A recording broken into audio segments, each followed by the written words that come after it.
Bilindiği üzere bu sene yine geçmiş yıllardaki gibi kurak bir sene yaşıyoruz. Ama bu seneki kuraklık geçen seneki yıllara oranla biraz daha fazla bir kuraklık. %30 civarına, geçen seneye göre %30, ortalamaya göre %40-45 civarı bir kuraklık söz konusudur.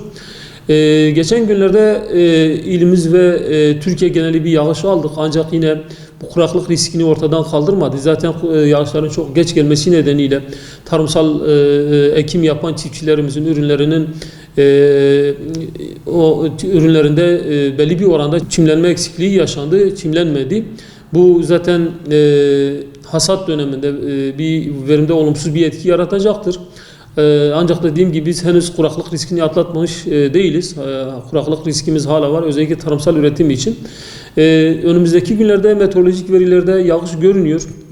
Yani küresel ısınmadan dolayı her seferinde küresel ısınmadan bahsetmek zorunda kalıyoruz. Evet, Akdeniz çanağında bulunan ve küresel olarak ısınmadan en çok etkilenen, kuraklık riski taşıyan bölgede bulunuyor Türkiye. Dolayısıyla burada kuraklık riski her zaman bizim için vardır. İşte küresel ısınmadan dolayı mevsimlerde bir kayma, bir değişiklik, bir iklim değişikliği söz konusudur. Sanırım biz onu fiilen şu anda yaşıyoruz ve önümüzdeki dönemlerde işte bir iki ay sonra yağışlar görünüyor. Meteorolojik verilere dayanarak söylüyorum bunu. Bu da işte sonbaharda işte iki ay önce, bir ay önce yağması gereken yağışlarımız Mart ve Nisan ayına, Şubat ayına kaymış görünüyor. Tabii bütün bunlar tarımsal üretim için, tarımsal verim için, sürdürülebilir bir tarım için risk oluşturuyor. Bununla ilgili bizim tabii gelecekte planlama ve programlama yapmamız lazım.